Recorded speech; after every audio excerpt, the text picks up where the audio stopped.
In this module, we will study the application of the Huckel molecular orbital theory to another cyclic molecule, namely cyclobutadiene. If you remember, we have already studied the application of this theory to 1,3-butadiene, but this time the molecule will be a cyclic one. HMO, as you already know very well now, that it is an approximate method which is basically used to calculate the electronic properties of organic conjugated hydrocarbons. The basis of Huckel molecular orbital theory is sigma pi electron separability. That means the molecule is treated in such a way that we consider only pi electrons of the system and sigma electrons are neglected. As you already know, we have studied it. The molecule is normally assumed to be a planar molecule in xy plane, and then the pi orbitals or the pi electrons are moving in pz orbitals. The basis of HMO is therefore this pi sigma electron separability. Now, how do we do HMO calculations? We have already shown that the basis of HMO calculations is variation principle using LCAO-MO. That means in the linear combination of atomic orbitals to construct molecular orbitals, we use pi atomic orbitals. Now, if there is a molecule, then for that molecule, the first step is always to construct a pi molecular orbital. The pi molecular orbital is given by the expression. The expression for the molecular orbital using LCAO-MO approximation is phi a is equal to summation I is equal to 1 to n Ci psi 2pzi. Here please notice that psi 2pzi is the pi orbital in the z plane located on the ith carbon atom. And then using this approximate wave function, one can apply variation principle to calculate the approximate energy, which is given by the expression Ea is equal to integral phi a star h cap psi a d tau divided by integral phi a star phi a tau. Now this is the approximate energy which will always be more than the minimum energy E0. Now if we substitute in this expression the corresponding expression for the molecular orbital and then simplify it, we get the following secular determinant. This secular determinant, as you can see here, is an n by n determinant, where, for example, the first row is H11 minus ES11, and this goes up to H1n minus ES1n. And similarly, the last row in this would be HN1 minus ESN1, then we have HNN minus ESNN. And this secular determinant has to be equal to 0. Now, the major challenge in HMO is how to solve it. And for this, as you already know, to solve this secular determinant, Huckel treated HII or Hij, SII, Sij, etc. These are the various integrals. Huckel treated these integrals as the parameters that can be evaluated empirically by fitting the theory to experimental results. As you can see here, HII, which is this integral, is called alpha if I is equal to j, and this is known as Coulomb integral. On the other hand, if it is Hij, that means I not equal to j, then this is called a resonance integral. Similarly, Sij, for which there is a general expression as you can see here, if I is equal to j, then Sii becomes equal to 1, whereas if I is not equal to j, then Sij is equal to 0. So these were the approximations which Huckel made. And then if we substitute the values of these integrals in the secular determinant, it gets simplified. And then we have a simplified n by n Huckel determinant, whose expansion will lead to a polynomial equation which will have n real roots, and it will ultimately give us n energy levels and n molecular orbitals.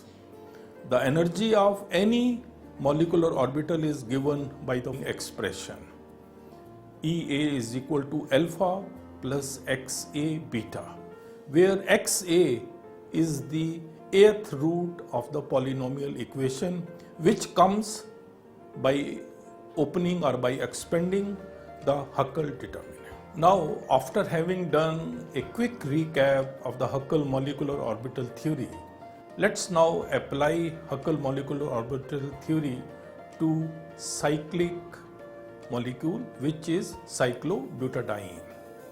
As you know, cyclobutadiene is a 4 pi electron cyclic system. And for the sake of our calculations, we label cyclic butadiene as follows. Here you can notice that each carbon atom has two neighbors. For example, carbon atom 1 has neighbors 2 and 4.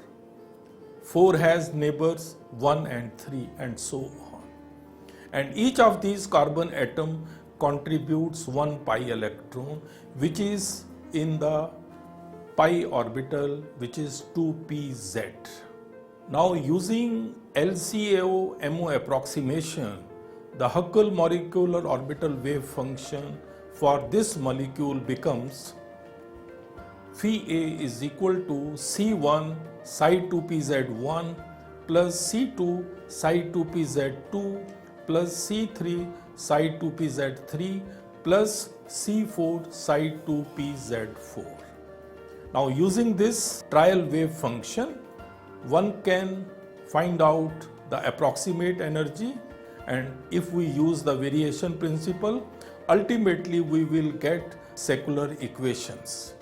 As you can see here, the first equation is H11 minus ES11 C1 plus H12 minus ES12 C2 plus H13 minus ES13 C3 plus H14 minus ES14 C4 equals 0, and so on. Now, these equations can also be written in the form of a determinant, and it would look like the following. After having done this, now we will apply Huckel approximations, and after applying them, this secular determinant will transform itself into the Huckel determinant. And the approximations which we have already discussed earlier, they would be that H11 will be equal to H22 will be equal to H33 would be equal to H44, and each one of this will be individually equal to Coulomb integral alpha. Similarly, H12, H21, H23 and so on, all those which are directly connected to each other. As you can see from the diagram, those will be taken individually to be equal to beta. Similarly, the corresponding overlap integrals, that H13, H31, H24 and H42, these will be individually equal to 0, because here these atoms are not directly connected to each other. Similarly, for the overlap integral, S11, S22, S33, S44 would be equal to 1, and the rest of the integrals like S12, S21, S31, etc., all those which are not with the same I and j would be equal to 0. Now these are the Huckel approximations, and if these are substituted in the secular determinant, we get the following Huckel determinant. As you can see here, that since the coefficient's determinant is not equal to 0, therefore the corresponding Huckel determinant should be equal to 0, and therefore we have alpha minus e, beta, 0, beta in the first row, and then so on. In the last row we have beta, 0, beta, alpha minus e. This whole determinant, which is called Huckel determinant, will be equal to 0. To solve this Huckel determinant, we make the following substitution. We put lambda is equal to alpha minus e upon beta, and once we make this substitution, the Huckel determinant reduces to the following form: lambda 1, 0, 1, and so on, and the last row is 1, 0, 1 lambda, and this has to be equal to 0. In order to solve this Huckel determinant, we expand it, leads to the following polynomial equation: lambda to the power 4 minus 4 lambda square is equal to 0. Now if we solve this, we will get 4 values of lambda. These are lambda 1 is equal to minus 2, lambda 2 is equal to 0, lambda 3 is again equal to 0, and lambda 4 is equal to 2. These are the 4 roots of the polynomial equation which we get. As you can see that from in this energy level diagram, there are 2 electrons in the lowest orbital with the energy alpha plus 2 beta, and then the remaining 2 pi electrons are one each of the 2 degenerate molecular orbitals with energy E is equal to alpha. So there are 4 pi electrons, and so these are accommodated in this way. The last orbital with energy alpha minus 2 beta is empty. Now using this energy level diagram, one can see that the total pi energy of cyclobutadiene would be 2 times alpha plus 2 beta plus 2 alpha. That means 4 alpha plus 4 beta. So this is the pi electron energy of cyclobutadiene. If you remember, in our earlier cases, we also introduced the concept of delocalization energy. So if we calculate delocalization energy here for cyclobutadiene, that means the energy which it would have as compared to 2 ethylene molecules, then the delocalization energy would be, as you can see here, 4 alpha plus 4 beta, which is the energy of cyclobutadiene, minus 4 alpha minus 4 beta, which is the energy of 2 isolated ethylene molecules, and this ultimately comes out to be 0. That means the delocalization energy for cyclobutadiene is 0, which is also indicative of the fact that there is no additional stability in cyclobutadiene. After having calculated the energies of the various molecular orbitals, now our next step is to calculate the wave functions for these molecular orbitals. In order to calculate the values of the coefficients C1, C2, C3 and C4 for each of these pi molecular orbitals, let's first write down what are the corresponding secular equations in terms of the Huckel determinant. You see here we get 4 equations. First equation is lambda C1 plus C2 plus 0 plus C4 equals 0. Second will become C1 plus lambda C2 plus C3 plus 0 equals 0. And then we have 0 plus C2 plus lambda C3 plus C4 equals 0. And last equation is C1 plus 0 plus C3 plus lambda C4 equals 0. Now these are the sets of equations which will have to be satisfied for each of the lambda values. Now we first find out the values of the coefficients for lambda is equal to minus 2. If we put lambda is equal to minus 2, these secular equations become, if we simplify these equations, the conclusion here is once we have C1 is equal to C3. Further simplification of this equation leads to, as you can see here, C1 is equal to C4, and this ultimately leads to C1 is also equal to C2. That means that all the four coefficients are equal.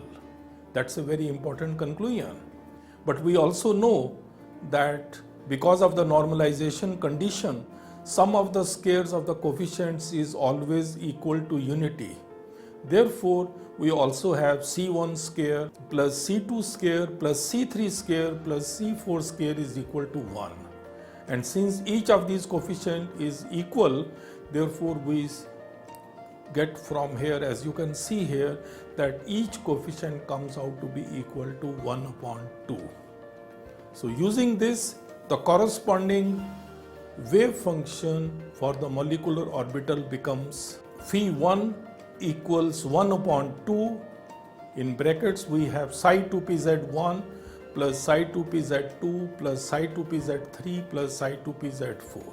So this is the wave function for the molecular orbital, which is for lambda is equal to minus 2 and which has the energy equal to alpha plus 2 beta.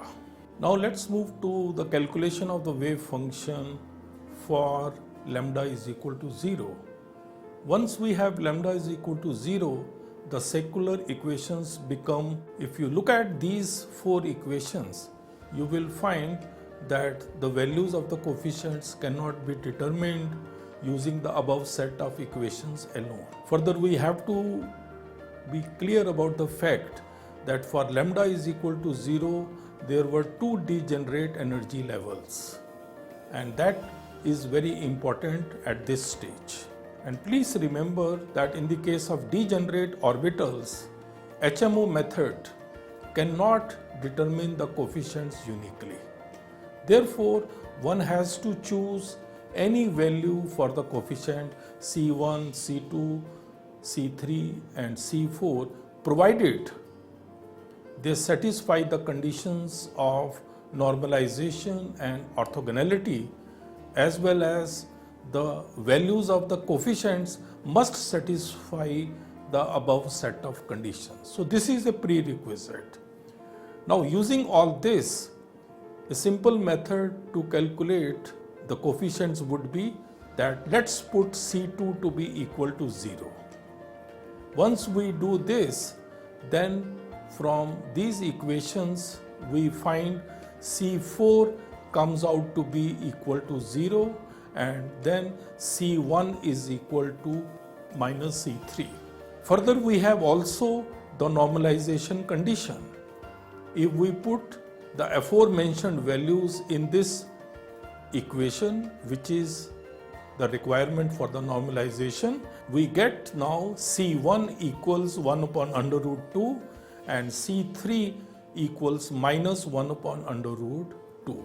And therefore, the wave function or the pi molecular orbital corresponding to lambda is equal to 0 is phi2 equals 1 upon under root 2. Then we have psi 2p z1 minus psi 2p z3. If you remember, while calculating phi2, we arbitrarily chose C2 to be equal to 0. But for calculating phi3, we cannot repeat the process in a similar way, because we must remember, and as we have also learnt it in the case of our earlier cyclic molecule, cyclopropenyl radical, we have already learned that psi 3 must be orthogonal to psi phi1, Phi2 and Phi4.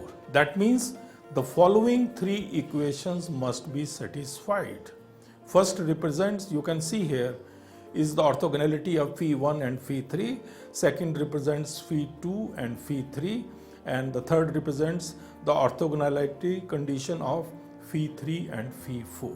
So these have to be satisfied. Let's take the orthogonality condition between Phi2 and Phi3. And now if we substitute the value of Phi2, which we have already calculated, and put the general expression for Phi3, this equation on expansion and then further simplification of this integral, as you can see here, will lead to C1 is equal to C3. But then we also know that C1 plus C3 is equal to 0. Therefore, what is shown is that C1 and C3 both individually would be equal to 0. And now if we substitute these values, we also get to the conclusion that C2 plus C4 should be equal to 0. Now, if we use the corresponding normalization condition and simplify the values of these coefficients, one notices that C2 comes out to be 1 upon under root 2, whereas C4 comes out to be minus 1 upon under root 2. And this therefore leads to the molecular orbital wave function for the pi orbital, that is Phi3, to be equal to 1 upon under root 2 psi 2pz2 minus psi 2pz4. So this is the wave function for the molecular orbital Phi3. Now lastly, we have to calculate the molecular orbital for lambda is equal to 2. Again here, in a similar way, we will have the following secular equations, as you can see here. And if we simplify these whole set of equations in a similar way, we get the corresponding pi molecular orbital, which ultimately comes out to be, as you can see here, Phi4 is equal to 1 upon 2 psi 2pz1 minus psi 2pz2 plus psi 2pz3 minus psi 2pz4. So this corresponds to lambda is equal to 2. So you notice that we have been able to calculate the wave functions for all the four molecular orbitals. The procedure is very simple and calculations are not tedious, and one can very easily practice them. Now here we are representing a pictorial representation of these four Huckel molecular orbitals for cyclobutadiene, and you can see very well that for the first molecular orbital with energy alpha plus 2 beta, the values of the four coefficients are given, and the positive lobe, because all the coefficients are positive. Similarly, for energy E2 is equal to lambda, we have two lobes, one lobe which is positive and the other lobe which is negative. And similarly, for the molecular orbital E3 with energy lambda, we have one lobe which is negative and one lobe which is positive. But these are the other two coefficients in this case. Whereas for the fourth energy level with energy equal to alpha minus 2 beta, we have two lobes positive and two lobes negative in the same molecular orbital. So this is, positive or negative will depend ultimately upon the sign of the coefficient that you notice very well. So this is the pictorial representation of the four Huckel molecular orbitals for cyclobutadiene. Now we will calculate the electron density at each carbon atom.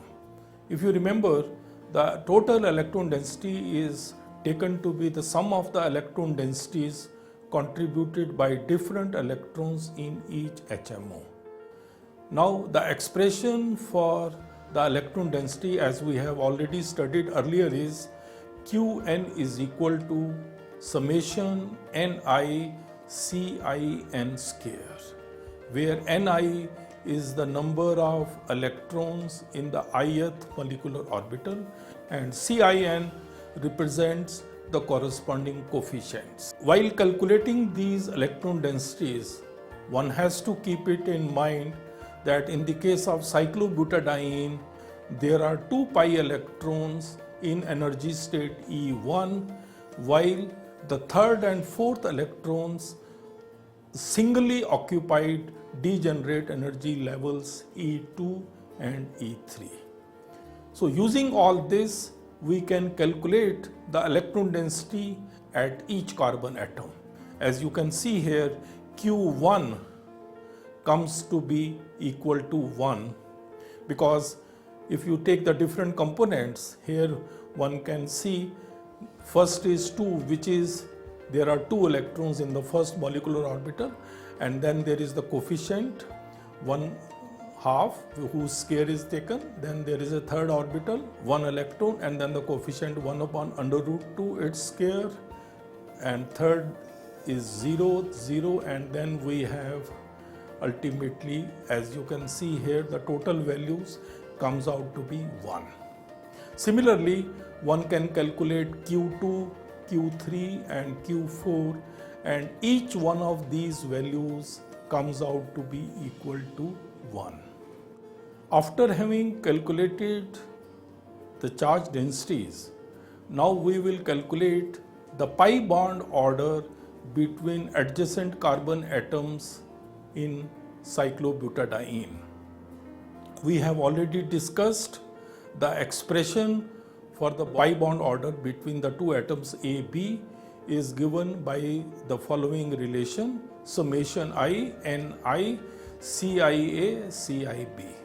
So where Ni is the number of pi electrons in the ith molecular orbital, and Cia, Cib is the pi electron charge in the ith molecular orbital between adjacent carbon atoms A and B. If we calculate the bond order, that means the pi bond order between carbon atoms 1 and 2, as you can see here, its value comes out to be 0.5. Similarly, the bond order between 2, 3 and 3, 4, all this comes out to be equal to 0.5. And the bond order between 4, 1 also comes out to be 0.5. What does this show? This shows that all the bonds in cyclobutadiene are neither single bonds nor double bonds. All the bonds have character intermediate between single and double bonds. So in this module today, we have studied the application of HMO theory to cyclobutadiene. HMO theory, as we mentioned, is an approximate method, and it's basically used for organic conjugated systems. Cyclobutadiene molecule, which we studied here, is an organic conjugated hydrocarbon. It contains 4 pi electrons, and only these 4 pi electrons are considered in our calculations. The rest of the sigma electrons and the nuclei, etc., all of them are assumed to be frozen.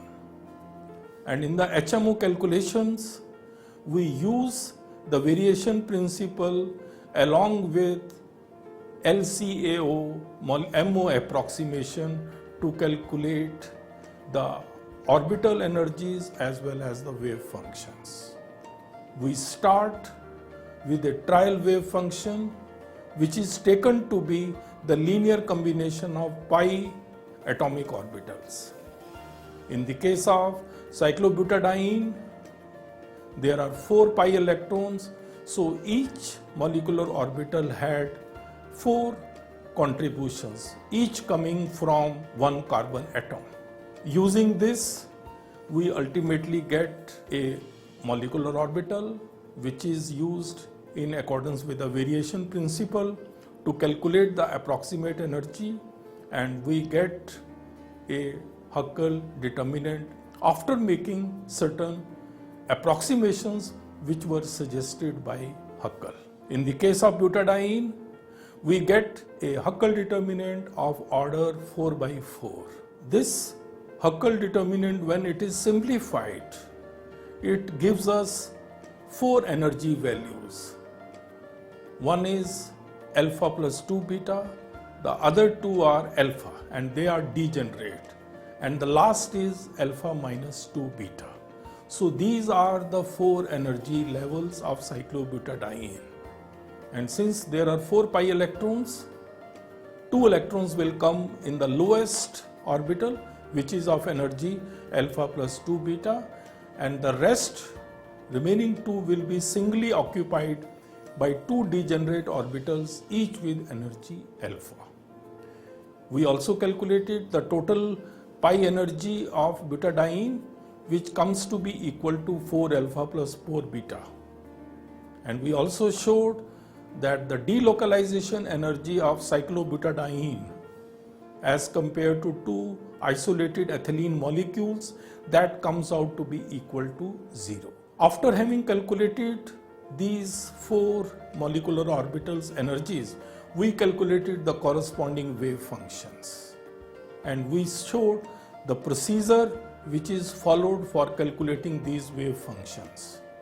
We found that for Phi1, each atom contributes, in the sense all coefficients are equal and positive, and each of these coefficient value is equal to 1 upon 2. Whereas for Phi2, we showed that only contributions come from carbon atom 1 and carbon atom 3, but with a change in sign. Whereas for Phi3, it comes from carbon atom 2 and carbon atom 4, again with a change in sign. And lastly, we showed that in the molecular orbital Phi4, we have the wave function where the values of the coefficients are equal, all contributing half, but there is a positive value for carbon atom 1 and carbon atom 3 and negative for carbon atom 2 and 4. So we got the expressions for the molecular orbitals of cyclobutadiene. Further, we also calculated the bond order between different atoms. Our calculations of pi bond order showed that all the bonds in cyclobutadiene are neither single bonds nor double bonds. These bonds have character intermediate between single and double bonds.